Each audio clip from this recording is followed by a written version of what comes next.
heute den 4.6. abends 7:15. Es ist gerade am Gewittern, der Regen hat schon wieder aufgehört.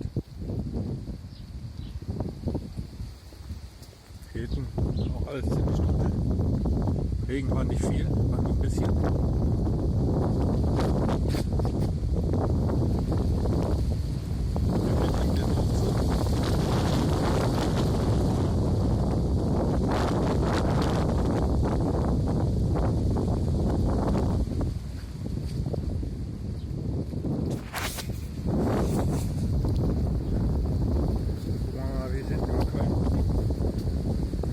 Aus, wo ich das letzte Mal gefilmt habe.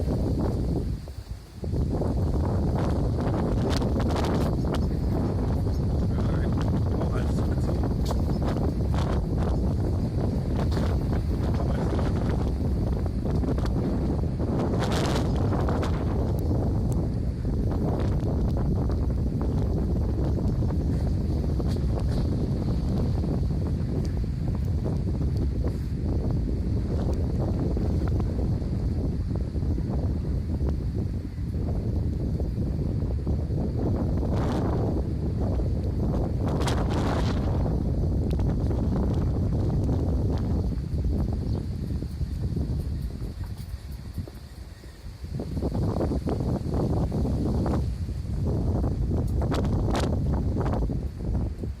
gut.